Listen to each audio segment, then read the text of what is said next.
I just wanted to make this video because I want to know, who do y'all think reminds you more for Tupac, 50 or Ja Rule?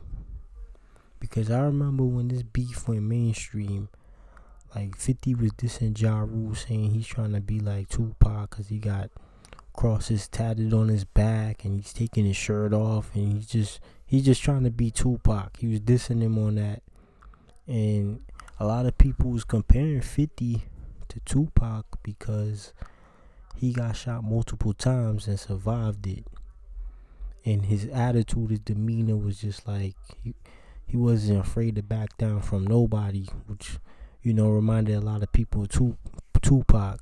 So he was getting the comparisons more back then. But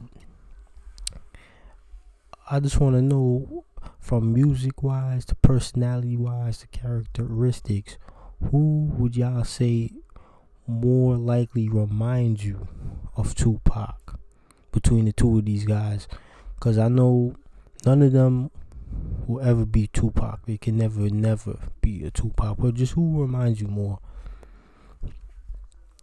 And it's crazy, man. Like, that whole beef was just one big misunderstanding that escalated between the two of them. It started at the Murder for Life video shoot where everybody in Queens was at, and 50 was there, and I guess he was trying to tell them about his Jam Master Jay deal, like he about to start making records and he got a deal, and Ja brushed him off like he was a nobody.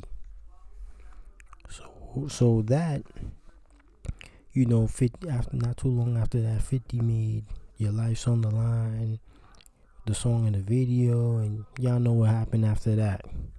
It went down. It just escalated. So I think if Jam Master Jay was alive, who knows? Maybe he could have squashed the beef, because before the beef even happened, they was both recording and they been in the studio together. Before the beef ever happened, they was in the studio together. They wasn't associates or friends, but they knew of each other. They been in the studio together before it all happened, in Jam Master Jay's studio. So he could have probably squashed it back then if he was still alive. God bless the dead.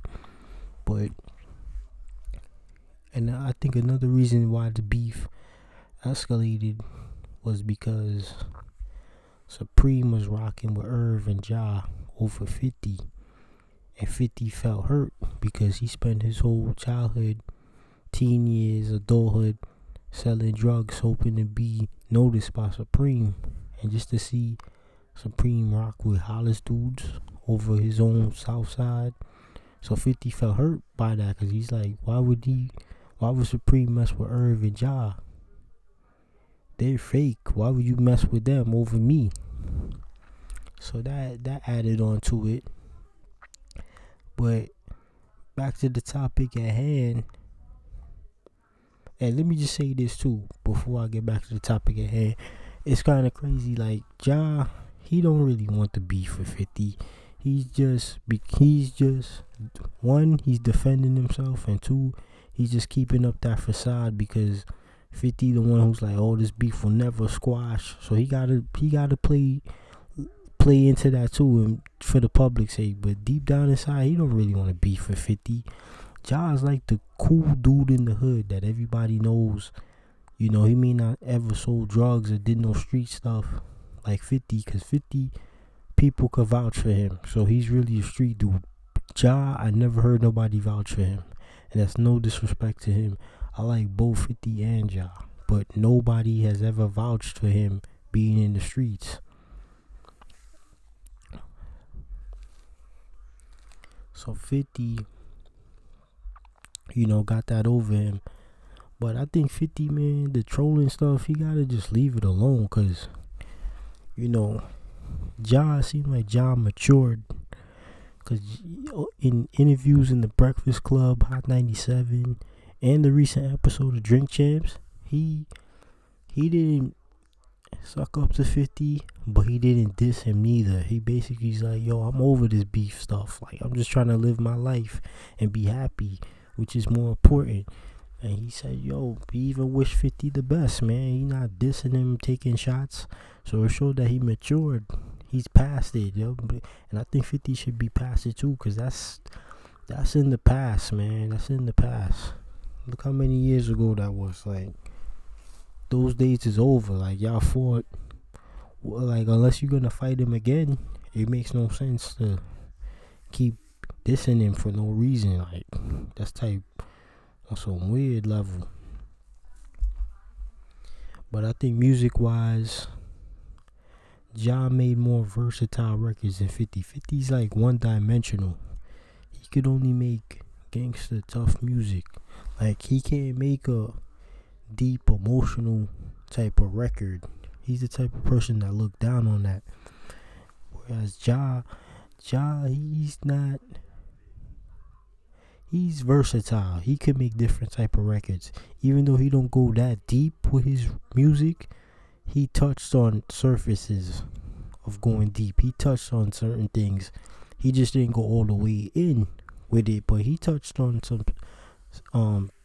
personal or deep issues. Like, songs were like Passion, Lost Little Girl, Ecstasy, Daddy's Little Baby, records like that. Like, he talked about what's personally going on with him, and it was kind of deep. Those records was kind of deep and emotional. You understand? Relatable. So that aspect, he got him beat. I say he's more like a Tupac, because Tupac made records that everybody could relate to, and he talked about anything. He wasn't afraid to talk about any type of thing in his records. Personality wise, I think 50 got Pac's heart, where Pac wasn't afraid to back down from nobody, and he was just brave and courageous and speak his mind. 50 got the heart like Pac got heart, but Ja got the energy level, like, where he's full of life. Like, you could tell. You probably, like, he's such a cool dude.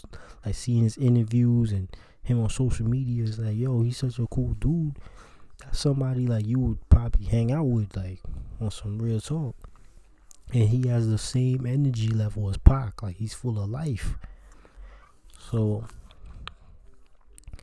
I think when it comes down to it, at the end, both of them have similarities, reminding you of Pac, but you know, neither one of them will never be Pac, but they got similarities. So I want to know who y'all think reminds you more of Tupac, 50 Cent or Ja Rule.